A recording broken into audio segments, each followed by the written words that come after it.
हाँ हाँ सब कर देंगे, आप परेशान ना हो। आपने लंबी तकरीर सुनी है, मैं कोशिश करूंगा कि थोड़ी देर आपके साथ खड़ा रह सकूं। चिरागों के सफर में दबदबा हो आंधियों का, चिरागों के सफर में दबदबा हो आंधियों का, तो फिर अंजाम जुल्मत के सिवा कुछ भी नहीं होगा। यह दुनिया नफरतों के आखिरी स्टेज पर है, इलाज इसका मोहब्बत के सिवा कुछ भी नहीं होगा। मेरी आंखों के सामने जो नई नस्ल खड़ी है, तमाम बुजुर्ग यहां बैठे हैं।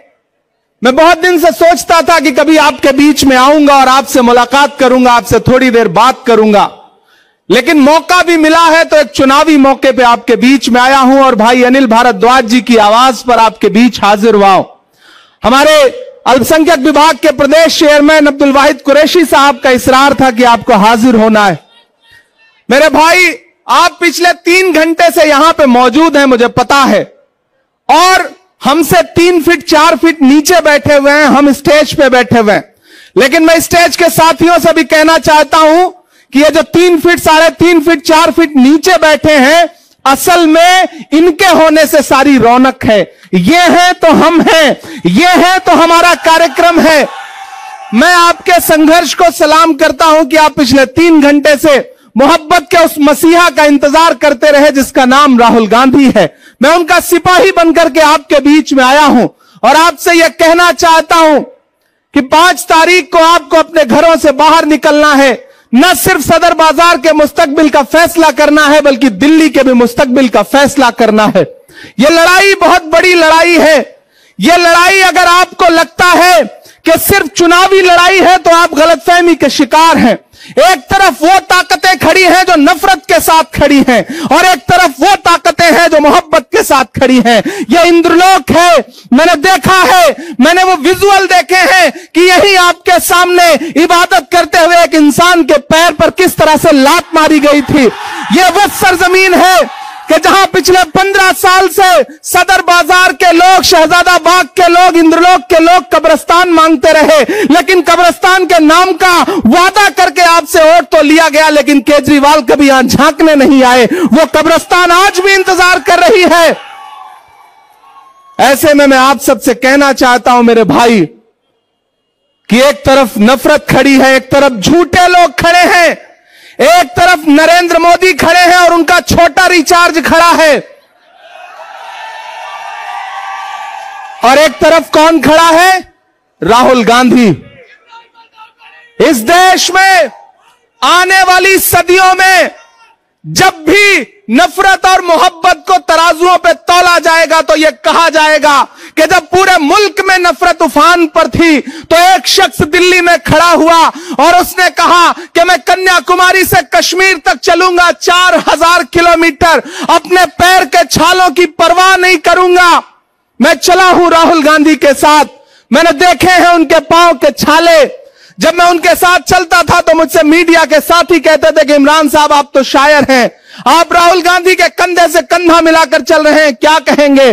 तब मैं उनसे कहता था कि जो हर जालिम से टकराएगी वो आंधी बनाऊंगा, जो हर जालिम से टकराएगी वो आंधी बनाऊंगा। नए अंग्रेज आए हैं, नया गांधी बनाऊंगा। वह इंसान 4000 किलोमीटर चलता रहा, सिर्फ एक नारा लगाता रहा कि नफरत छोड़ो भारत जोड़ो, सिर्फ एक नारा लगाता रहा कि नफरत के बाजार में मोहब्बत की दुकान खोलनी है। अरे इंद्रलोक वालों, शहजादा बाग वालों, आप तो इस बात पर ईमान रखते हो ना कि मजदूर का पसीना सूखने से पहले उसकी मजदूरी उसे दे देनी चाहिए। रखते हो ना इस बात पर ईमान?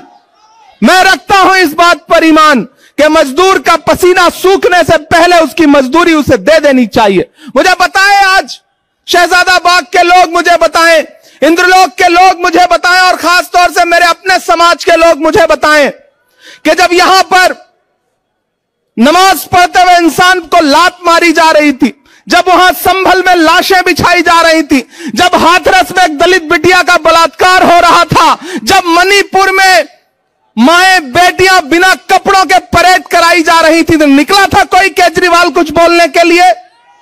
निकला था कोई केजरीवाल? निकले कोई नरेंद्र मोदी कुछ बोलने के लिए? नहीं निकले ना। कौन निकला? संभल में कौन खड़ा था? हाथरस में कौन खड़ा था? मणिपुर में कौन खड़ा था? कन्याकुमारी में कौन खड़ा था? कश्मीर में कौन खड़ा था? जब दिल्ली जल रही थी तो कौन खड़ा था? अगर आपके हर मुद्दे पर राहुल गांधी खड़ा है तो फिर वोट अगर किसी बहुरूपिये को देंगे तो ये आप अपने जमीर के साथ नाइंसाफी करोगे। मैं अनिल भारद्वाज जी के लिए आपसे आज अपील करने आया हूं और आपसे यह कहने आया हूं कि याद करो 2013 की दिल्ली, याद करो 2014 की दिल्ली, जब एक नाटक शुरू किया गया था यहां पर और आरएसएस के लोग, भाजपा के लोग पीछे से उस नाटक की पैरवी कर रहे थे।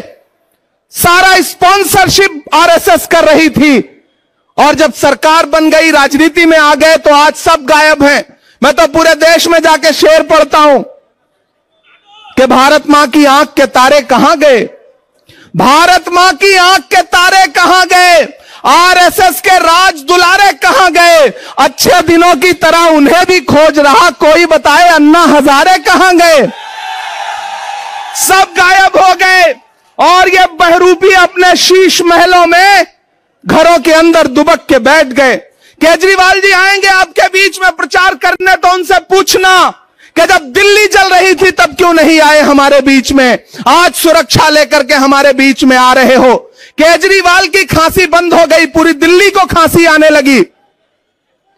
इसलिए मैं आपसे कहना चाहता हूं साथियों कि अनिल भाई आपके बहुत शानदार प्रत्याशी हैं, राहुल गांधी जी ने इन पर भरोसा किया है। मैंने आपसे कहा ना कि आप तो इस बात पर ईमान रखते हो कि मजदूर का पसीना सूखने से पहले उसकी मजदूरी उसे देनी चाहिए।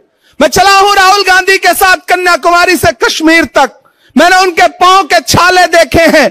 मैं उन पांव के छालों की याद दिलाते हुए आपसे कहना चाहता हूं कि अगर इस बात पर ईमान रखते हो कि मजदूर का पसीना सूखने से पहले उसकी मजदूरी उसे दे देनी चाहिए, तो मैं आपसे राहुल गांधी की मजदूरी मांगने आया हूं।